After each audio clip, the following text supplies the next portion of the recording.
I would like to welcome all attending and those watching remotely to this meeting of the New York State Unemployment Insurance Appeal Board. This is our third meeting of 2024, and we are located today at the board's headquarters in Menands, New York. I wish to thank all of those attending and watching this meeting for your interest in the operations and management of the UIAB. We are an adjudicative body with jurisdiction over disputes regarding eligibility and payments concerning New York State unemployment insurance. Thank you for your continuing interest in this consequential work. My name is Geraldine Riley, and I am the chair of the New York State Unemployment Insurance Appeal Board. This meeting has been noticed, the draft agenda has been published, and the minutes from the previous April 17, 2024 meeting have been circulated to the members, and the public has been invited to observe in real time. This meeting is being recorded and will be available along with the minutes on our website at www.uiappeals.ny.gov. I would like to begin this meeting by expressing my thanks to all of those who have supported the work of the board in addressing the many challenges that we face. I would like to thank the staff and the leadership of all of our offices, and of course, and primarily, I would like to thank my colleagues on the board for their work, encouragement, and support. For this meeting, I would like to again acknowledge the myriad technological innovations which this year has brought. Since we last met, we have accomplished, through the leadership of our chief ALJ, Tracy, and all of our principal ALJs and our director, a virtual hearing environment for the convenience of our public and staff. And we have initiated virtual board hearings as well. We will soon begin a completely paperless process for our hearings. Many thanks to our leadership team for bringing the UIAB into the technological age. You will hear more about these exciting projects during the executive presentations, but I can assure you that 2024 will continue to be a year of technological advancement, which will change many aspects of how we do our work, all in the interest of serving our customers and our employees in a smarter and a better way. Virtual hearings have been implemented, and UISIM and other innovations are on the horizon. As ever, it is my hope that this consistent schedule of board meetings presents a board that is proactive and accessible, and a board which aggressively addresses the 21st century challenges that we face and that we anticipate. And that we address these tasks with optimism and confidence in the skill and effort of our many talented employees. Each board member and each staff member is serious and interested, industrious and engaged in their approach to the important work that we do. I sincerely thank them for that. I want to acknowledge and thank our Chief Administrative Law Judge, Tracy Covey, who is based in Syracuse, but is here today in Menands, and who has worked tirelessly to advance the board and our mission. Tracy assumed this role in the time of a pandemic crisis and has been a judicious leader ever since. I want to acknowledge Lee Brown, our hardworking and very skilled and dedicated executive director, who is with us today in Menands. And I wish to thank Principal ALJ for Appeals, Christopher Tate, who is with me today in Menands, for his work in the higher authority, but whose expertise is far-reaching. I want to extend my gratitude to Heidi Kelly, who is taking minutes today and who has done so much to make today's meeting happen, and to Amy Higby, Nastasia Tripp, and Paul Humman, who will be assisting with our technology today. After our meeting today, we'll have a short training session for board members on new aspects of the labor law, delivered by Senior ALJ David Kim.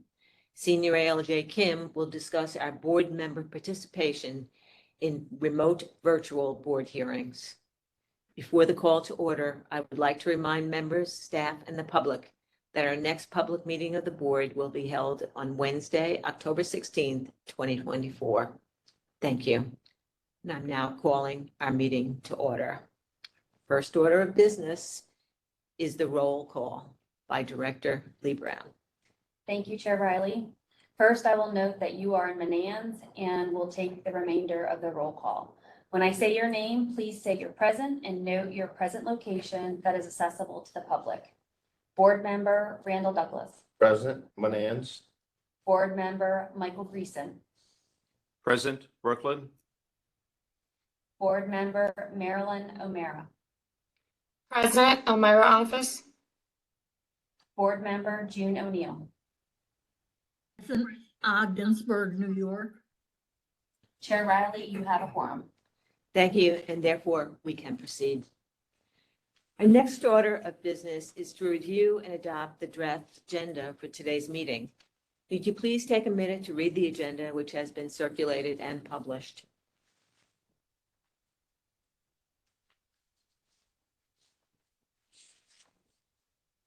Is there a motion to accept the agenda? So moved. Thank you, Randy. Is there a second? Second. Second. Thank you, Michael. All in favor of adopting the agenda, please signify by saying aye. Aye. Aye. Aye. Aye. Hearing no negatives, this agenda has been adopted. Thank you. We can now proceed to the agenda, and the next order of business is the reading and the adoption of the minutes from our April 17th, 2024 meeting. Madam Chair, I move that we waive the reading of the minutes and accept them into the record as presented. Thank you, I'll Michael. second that. And June has seconded that motion.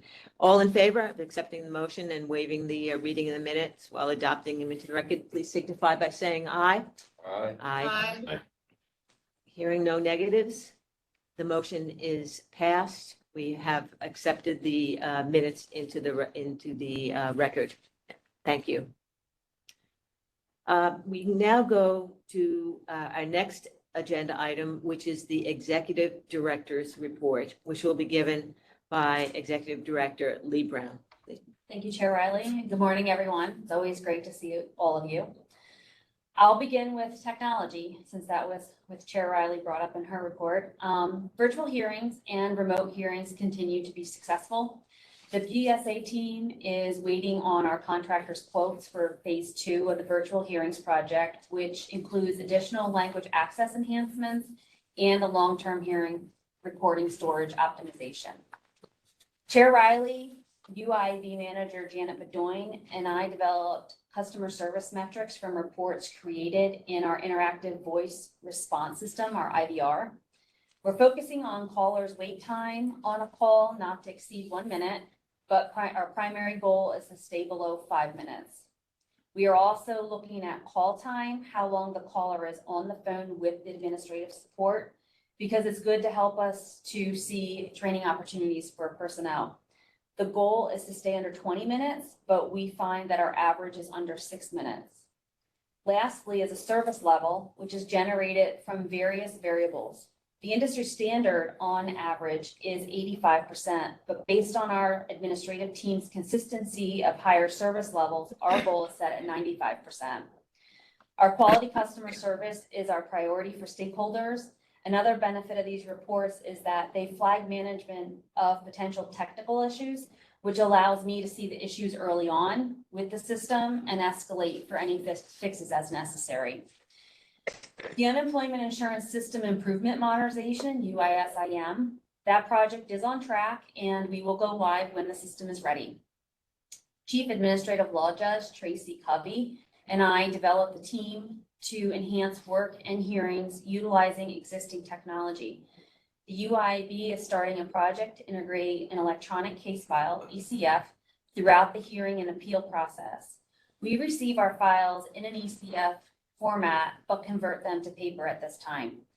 We have had numerous discussions over the past year, and this initiative will help us move to a better position when UISIM goes live. We are very excited about this significant change, which will reduce paper, reduce mailing, streamline workflows, and allow more work for our employees and more.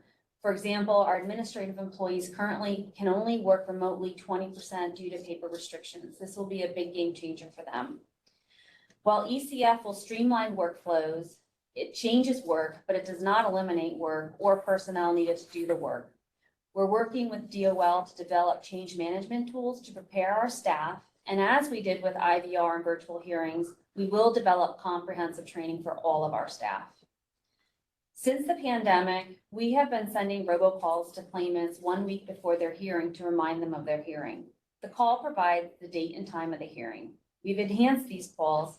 As of June 28th, the calls are being sent to claimants 1 week before their hearing and 1 day before their hearing. The call offers a message at the end that reads, "If you have any questions, press 1 to speak to a representative." Those calls are sent during the business day, so if the claimant needs to speak to someone, their calls go directly into the IVR and they're prioritized in the call queue. We're working with ITS to create automated reports to show how many calls are made and how often recipients press 1. To give you an idea of the value of this tool, on average, we're sending over 500 calls per day, and on average, 40 recipients are pressing 1. But we're not done yet. We're working with ITS to generate this call list with automation rather than having the BSAT download this list and send it daily. And ITS and DOL are working with us to create an SMS text reminder. Once that occurs, after the press 1 message, it will say press 2 to receive an SMS text reminder, charges may apply. And the recipients of the call will receive a text reminder that will have the date and the time of the hearing so that they have it handy for reference. We'll continue looking for opportunities as we have more data over a longer time period to determine all benefits of these enhancements. The UIB BSA team is also working with DOL to test our outgoing phone calls. Once complete, our outbound calls will say that they're coming from the Department of Labor. We're working on it to say Unemployment Insurance Appeal Board. The great thing about this enhancement is recipients of our calls will not see unknown or other vague notes on the incoming call screen. This will help our stakeholders know we are calling, and we hope that will encourage them to answer the call rather than wait for the message and then have to call us back. Recruitment is key with the executive team. So in staffing, our judicial and administrative staffing levels is presently at 105 employees. We recently shared with you that our 5-member new hire team ALJ class from April 25th and May 9th are doing exceptionally well. We're thrilled to tell you that our last recruitment efforts were astounding. We're planning to welcome an 8-member new hire ALJ class on September 12th. I'll let Couch Cubby expand further. Tracy, the Palges and Salges received great lists from New York Helps, and they really hit this one out of the park. Under UIB manager Janet Bedoin's leadership, admin has also been extremely busy. We have 2 promotions effective August 1st, 1 in Manans and 1 in Brooklyn. We made offers to 2 LSR candidates in Brooklyn and are receiving great candidates for a current position as a legal assistant 2 in Brooklyn. That posting closes July 23rd and requires paralegal skills. We are currently in round 1 interviews for an LSR in Syracuse and Garden City and preparing to post for an additional LSR in Manans and an LSR in Buffalo. The admin candidates that Janet and her team have hired are doing incredibly well, and they've learned fast and are doing really great work. 30% of the UIAB is retirement eligible. From that, Tracy has tracked judges, and we have 16 judges with 30+ years state service. So attrition will continue and recruitment will continue being a priority for us. Thank you all. That concludes my report. Thank you, Lee. Are there any comments or thoughts from the board members concerning the report? I have a couple Just a- quick go ahead. questions. Go ahead, June. Firstly, the outreach that was done this last year to the law schools, did that have any fruit? We haven't had anyone in the interview say that that's where they found their recruitment, but we will continue posting in law schools whenever available. Okay. And the other thing I just wondered is there any way for us to track the satisfaction of the people using the virtual hearings, the claimants, the employers, their representatives? Yes, so part of our phase 2 with virtual hearings, one of the enhancements is we are looking to put a survey on the last screen. So when their hearing ends, they can actually go in and they can do a survey and tell us more about their experience with virtual hearings. So we'll have that down the road as well. Thank you. You're welcome. Any other questions or thoughts? I was just saying, we have our work cut out for us with 16 judges with 30+ years. Wow. Bless you guys for the work you're trying to recruit people. Yeah, Yeah. Tracy shared, we have what, 2 big classes, a couple years? Yeah, in 94 and 95, the UIAB hired a bunch of judges. So those are the folks that are coming up on 30 years or at 30 years right now. So it'll be an exciting time for a lot of different things going forward. And recruitment will continue, but we're trying to figure out the best ways to keep the staff that we have as well, because they have such a wealth of knowledge. I keep, bribing Chris not to retire and things like that as well. Unfortunately, that's what happens. You lose so much knowledge and experience that, Yep. but it's happening everywhere in states. Yeah. Well, thank you very much, Lee. It was a very Okay. comprehensive report. We're all really thrilled about the efforts to have an idea of the impact of technology on customer service and utilize it in the best way possible.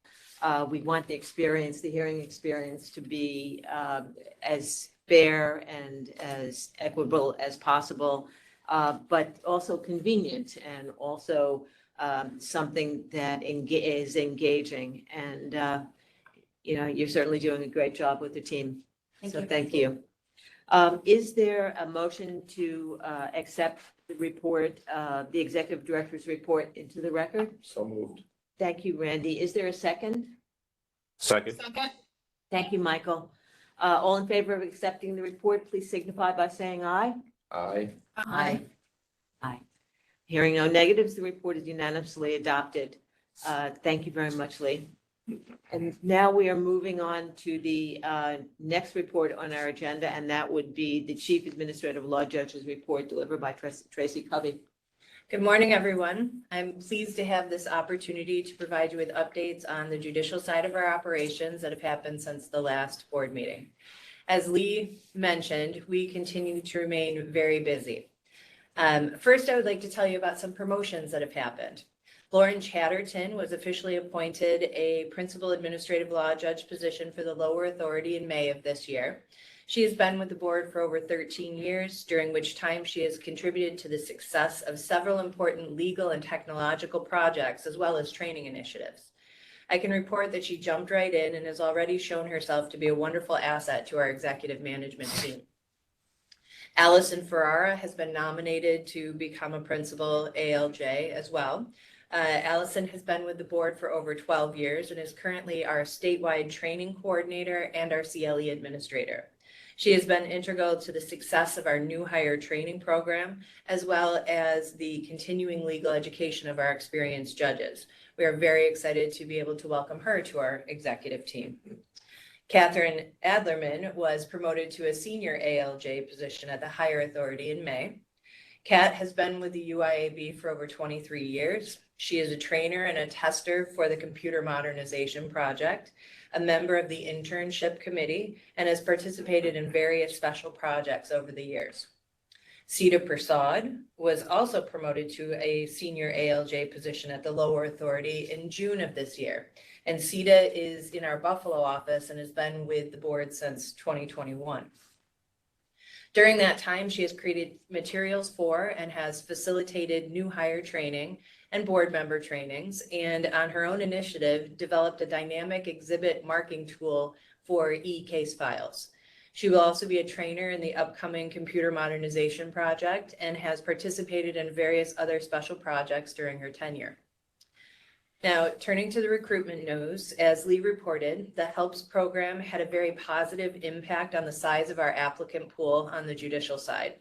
We just finished up our second round interviews and plan on extending offers to 8 ALJs for a class that is scheduled to start on September 12th. As Lee also mentioned, our spring new hire class of 5 ALJs have completed they're all doing very well, and they have completed their intensive phase 1 training and are now calendared for daily hearings. They increased to 3 hearings per day this week. In the second full week of August, they will complete phase 2 training on additional legal issues, and then we'll be on full calendar by mid-August. We are already seeing the effect their work is having on the inventory at the lower authority, and their supervisors all report that they're doing wonderfully. Now, switching gears from our personnel to our quality numbers, I'm proud to report that the federal quality review for the first quarter of 2024 had an average score of 98.85. This was based on 20 randomly selected cases that were scored according to the 31 federal criteria. All of these cases achieved the U.S. Department of Labor's passing grade of 85% or better, and 15 of the 20 hearings had perfect scores of 100. I also attended the National Appeals Review in Washington, D.C. at the end of April this year. This tri-annual peer review is attended by each state, the District of Columbia, Puerto Rico, and the Virgin Islands. It has not been held since 2019 due to the pandemic and other issues. Now, during this review, randomly selected cases from each state are assigned to other states to re-review. It was truly a wonderful experience getting to meet our USDOL contacts and the other UI appeals professionals from other states. We had the opportunity to compare practices, to share ideas, and to discuss challenges and successes that we all have experienced over the last few years. I am very happy to report that New York's cases had an average score of 99% during both our original review and during the national re-review. This means our original reviewers were spot on in their assessment of the ALJ's work and that the ALJ's holding hearings have an exceptional understanding of the federal quality standards. We are currently conducting audits for the second quarter of 2024, which I will report on in our next meeting. Now, while our quality remains high, we are still struggling to meet USDOL acceptable level of performance markers at the lower authority. The USDOL numbers for the first quarter of 2024 show that our average case age was 48.33 days at the lower authority.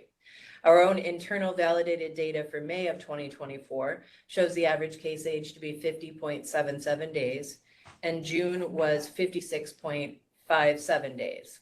This continues to rise above the acceptable 30-day level for several reasons. First, the weekly caseload we receive from DOL has increased significantly over the last few months as they address their own adjudication backlog. Despite our best recruitment efforts, we are still not at the staffing level to be able to schedule all of our inventory on an in and out basis. And we are hopeful that this next round of hiring, the 8 folks that we have starting in September, after that occurs, we'll be in a better position to address our own growing backlog. We're currently focused on scheduling the oldest cases first. In the first quarter of 2024, we completed 5,560 cases, but we were unable to maintain compliance with the requirements that we complete 60% of those within 30 days and 80% within 45 days.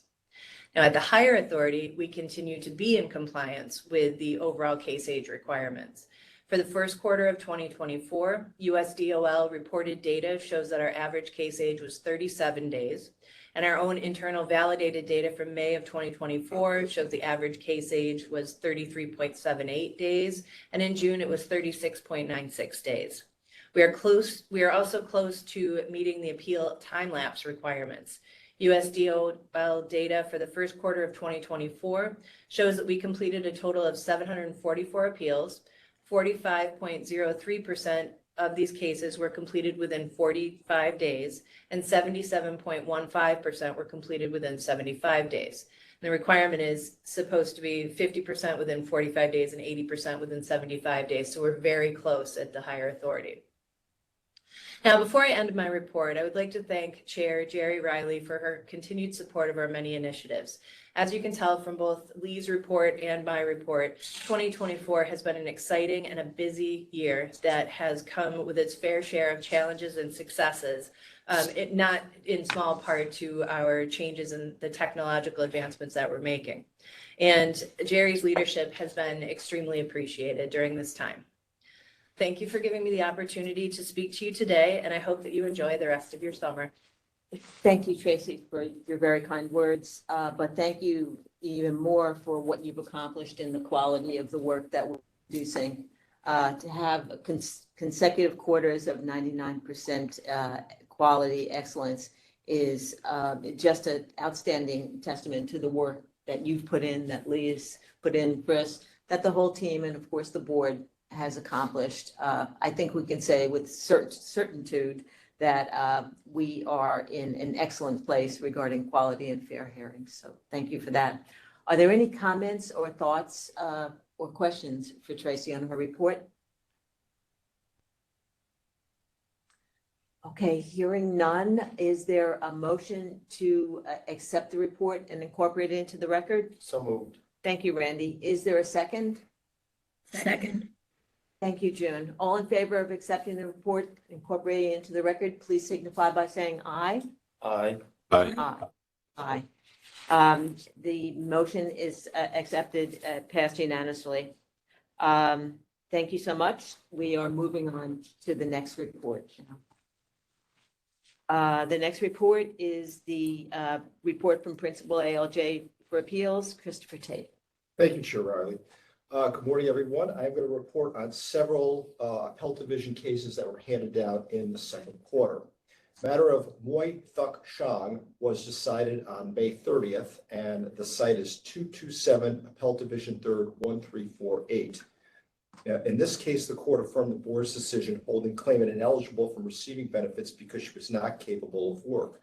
Claimant worked as a customer service representative until September 14th of 2020 when she left her employment due to impending neck surgery related to a June 2020 motor vehicle accident. In December of 2020, she filed a claim for benefits effective June 8th of 2020. She certified for benefits for the week ending September 20th, 2020 through August 21st of 2021, indicating that she was ready, willing, and able to work during that time. In a questionnaire submitted to the department in May of 2022, claimant's treating physician stated that she began treating claimant on September 14th of 2020, that claimant was unable to perform the duties of her customer service position from September 30th, 2020 through August 21st of 2021 due to neck pain, back pain, and her neck surgery, and that there was no time period in which claimant was able to work with limitations in her usual occupation or any other occupation. The physician added a handwritten note on the questionnaire stating that claimant could work if she was not continually confined to a desk, and claimant similarly testified. The board rejected the statement and testimony for lacking a medical explanation, noting that the physician did not complete the section of the questionnaire dedicated to identifying and quantifying claimant's limitations. Citing matter of Janet King of New York at 214 Appellate Division 3rd, 1088, the court found that the board is the final arbiter of witness credibility, and that substantial evidence supported that claimant was ineligible to receive benefits during the relevant time period that she certified for benefits. The second case is matter of Carmody, and that was decided on June 27th, and the site is 2024 New York Active Lexus 3573. Here, the court affirmed the board's decision holding claimant ineligible from receiving benefits because he was not totally unemployed. Claimant was the president and owner of a corporation store that sells pet supplies and offers pet grooming services. Claimant closed his business from March 23rd of 2020 through April 6th of 2020 following the onset of the COVID-19 pandemic. He reopened the store on April 6th of 2020 with reduced hours for store employees. Claimant continued to operate and manage the store by writing checks from the business checking account each week and by supervising store employees and communicating with them about the business. The court found that claimant stood to gain from his continued operation of the business, noting that he was entitled to transfer business losses to his personal income tax return. Citing matter of Pemberton at 166 Appellate Division 3rd, 1202, the court stated that a claimant who is a company officer and performs activities on behalf of his business may not be considered totally unemployed, even if such activities are minimal or the business is not profitable, if he or she stands to gain from his continued operation. The third case is matter of Herskowitz. This was also decided on June 27th, and the site is 2024 New York Active Lexus 3570.